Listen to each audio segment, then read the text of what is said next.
Malik Monk.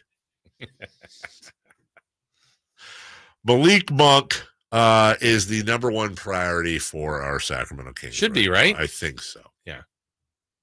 Although it would be kind of funny if behind the scenes they never had any intention of re-signing him. Oh, man. We just did. They have other ideas. Not that funny. If that came out, well, people would be that happy. True. I don't think they'd be happy at all. Yeah. Like if Malik signed somewhere else in his camp, they never talked to us. He was like, yeah, we would. I tried to golf with them. Right. I made a video with Davion. And just like, I was really trying. I was really doing my best. I actually told them I would take less money. Yeah. And they just didn't want me. They didn't return my phone call. Yes. New phone. Who dis? Oh, who dis? I flip-flop so much on this. Some of me, the problem with predicting whether or not Malik Monk will stay is it's completely out of our hands, the Kings' hands, and in a weird way, Malik's hands. What I mean by that is this. I don't know what other teams are going to offer him.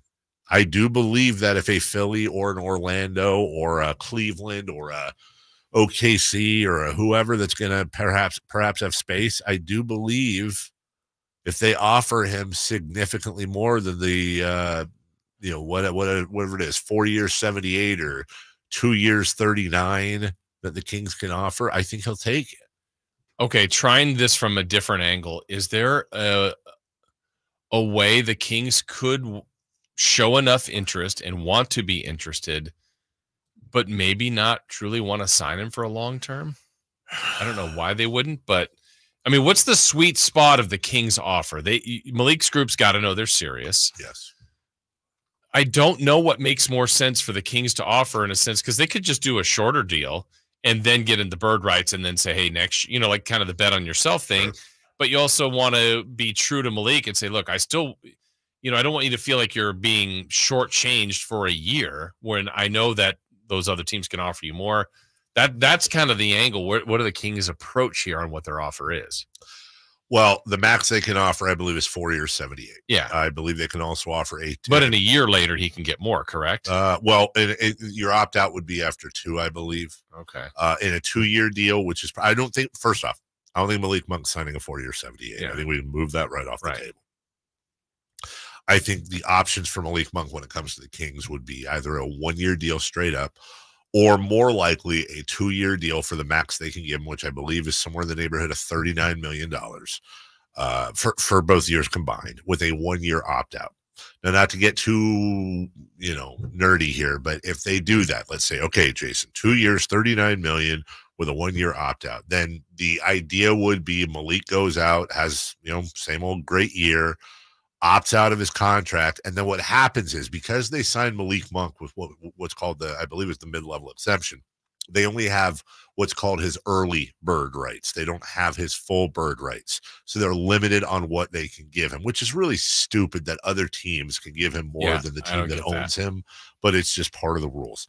If he were to sign the 2-year deal with the 1-year opt-out and then opt out, now all of a sudden the Kings can give him a ton of money, more money than he's going to get from anyone else. Mm-hmm. But in order to do that, it's a lot of trust and it's a lot of wink, wink, nod, nod, because the Kings obviously can't promise him that. Mm-hmm. Malik Monk could go out next year, God forbid, and have a career-ending injury. I mean, there's just things he's got to think about. Sure. He could have his knee destroyed and never be the same. And if you're the Kings, then do you sign somebody is damaged goods because they took a chance on you? It's show business. It's not show friends. So I'm saying probably not.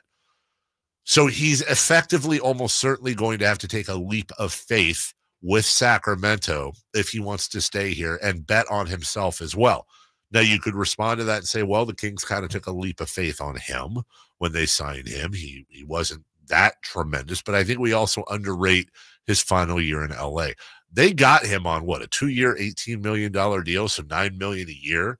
And his final year in LA, Jason, he shot 47% from the field, 39% from beyond the arc. He had 13.8 points, 3 assists, and 3.4 rebounds, with the exception of about 1.5 points a game. That's almost the exact same numbers he had last year. Yeah, with better efficiency. And I could have this wrong, but I thought I read, couldn't the Kings have avoided this if they had signed him to a 3-year deal initially?